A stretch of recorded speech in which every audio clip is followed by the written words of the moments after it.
அனைவருக்குமே வணக்கம். சற்று முன் கிடைத்திருக்கக்கூடிய ஒரு மிக மிக முக்கியமான செய்தி ஒன்று வெளியாகியுள்ளது. சற்று முன் கரூரில் நடந்த உயிரிழப்பிற்கு செந்தில் பாலாஜி தான் காரணம். நீதிபதி இறுதி தீர்ப்பு.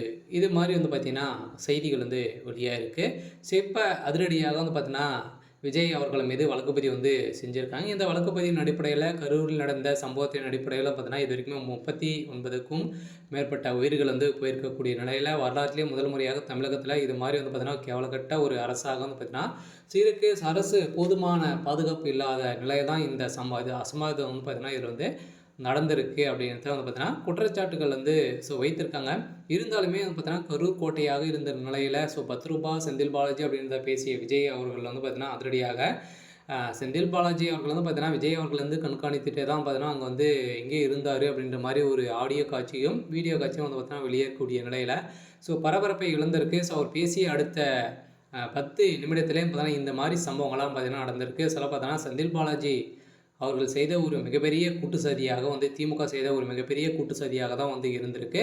இந்த சதியில் கட்சிகள் பார்த்தீங்கன்னா, அவங்க வளர்த்தாலுமே பார்த்தீங்கன்னா, நம்மளுக்கு நம்மளுடைய உயிர்கள் அனைத்தையும் மக்களை பார்த்தீங்கன்னா வைத்து மக்கள் ஒரு பொம்மையாக வைத்து சொன்னதுமே அரசியல் கட்சிகள் அனைத்துமே நம்மளை விளையாடிட்டு இருந்தாலுமே இப்போ அதிரடியாக இந்த உயிரிழப்பிற்கு அனைத்துக்குமே செந்தில் பாலாஜி அவர்கள் தான் இதற்கு முழு பொறுப்பு எடுத்துக்கொள்ள வேண்டும் அப்படின்ற மாதிரி நீதிமன்றம் ஒரு பரபரப்பான தீர்ப்பு வழங்கியிருக்காங்க. இந்த தீர்ப்பின் அடிப்படையில் செந்தில் பாலாஜி அவர்களுக்கு 14 ஆண்டுகள் சிறை தண்டனை விதிக்க போகிறதாக ஒரு தகவல் வெளியாக இருக்குது. இனிமே பார்த்தீங்கன்னா, இன்னும் அதிகாரப்பூர்வமான தகவல் வெளியாகலை. இருந்தாலும் இப்போ சிபிஐ விசாரணை உட்படுத்தியிருக்காங்க. இந்த விசாரணையின் அடிப்படையில் சதுரடியாக பார்த்தீங்கன்னா, யாரெல்லாம் வந்திருக்காங்க, திமுகவினர் வந்திருக்காங்களா, இது மாதிரியெல்லாம் நிறைய சோதனைகள் நடைபெற்று இருக்குது.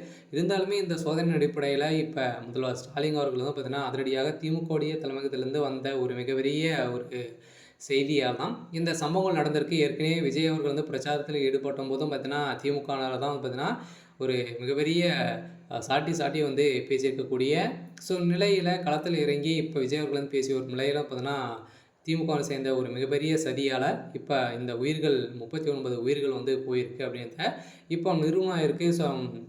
முக்கிய கட்சிகள் தலைவர்களும் பார்த்தீங்கன்னா, திமுகவில் தான் விமர்சனங்கள் நிறைய விமர்சனங்கள் செய்து வந்தாலுமே இந்த உயிரிழப்பிற்கு செந்தில் பாலாஜி தான் காரணம் அப்படின்றத தகுந்த ஆதாரத்தோடு இப்போ பார்த்தீங்கன்னா கோர்ட்டில் சம்மன் செய்திருக்காங்க.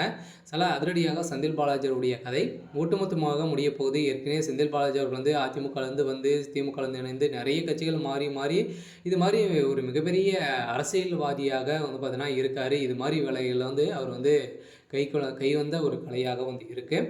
இதன் அடிப்படையில் தான் இப்போ மக்கள் உயிர் பார்த்தீங்கன்னா, இது வரைக்குமே 39 உயிருக்கு மேலே இவருடைய இவரால் சென்றிருக்கு அப்படின்றத ஒரு அதிர்ச்சியான தகவல் வெளியாக இருக்குது.